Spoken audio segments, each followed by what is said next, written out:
Атамбаев кече күнү шымына жаба булгап алган, колун аябайт болуп, адачынча атырылып, парламентти, президентти, айтор бардыгын катуу сынга алды.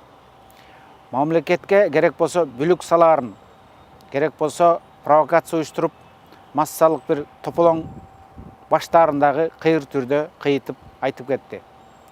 Түндүк түштүк маселеси болуп жаткандыгындагы кыйыр түрдө айтты. Бул айткандарынын бардыгы Атамбаевдин бүгүнкү күндө азыркы бийликке оппозиция эмес, азыркы бийликке ичкүйдүлүк, кек, өч алуу, жеке ыза деңгээлиндеги гана сөздөр. Атамбаевдин эң биринчи максаты бул азыркы аракеттеги президенттен өч алуу. Өч алуу процессинде бардык ыкманы колдонуу. Бул элди бөлүп жаруу, бул башаламандыктарды уюштуруудан баш тартпоо, бул ар кандай провокацияга чейин баруу. Аны ачык эле кыйыр түрүндө мындай түшүндүрүп айтты.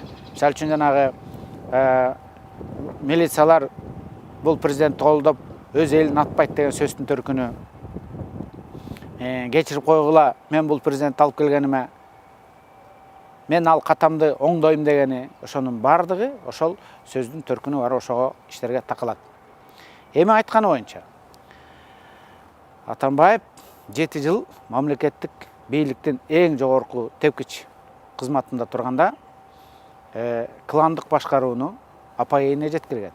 Жан сакчыларын, журналисттерин, шоопурун алып келип, күч органдарын башкартып, сот системасын башкартып, мамлекеттеги бардык таасирдүү кадрлык саясатты ошол шоопуруна башкартып койбоду беле. Атамбаевдин убагында коррупция апогейине чыккан.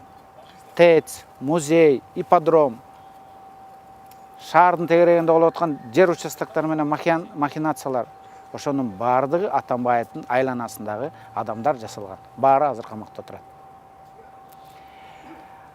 Саясий куугунтук боюнча Атамбаев дагы алдына эч кимди чыгарган эмес. Саясий куугунтук боюнча дагы Атамбаев биринчи тизмеде турат. Анткени Атамбаевдин убагында 20га жакын адам саясий себеп менен кесилип кеткен. Бул алар кылмыш кылган үчүн эмес.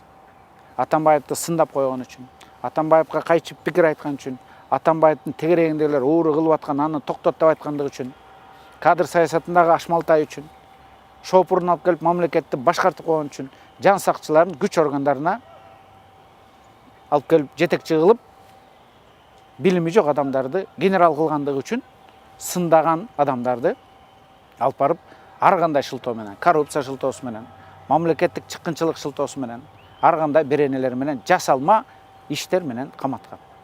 Көрдүңүздөрбү? Ошондуктан коррупциянын дагы, элди бөлүп жаруунун дагы, кадрлык ашмалтайлыктын дагы, кландык башкаруунун дагы атасы, идеологу, ошону апайгейге чыгарган адам бул Атамбаев. Анан күнөөлүү кыз, күнөөсүз кыздын бетин тырмайт болуп, атырылып, кечөөкү айтканы бул чектен чыккандык.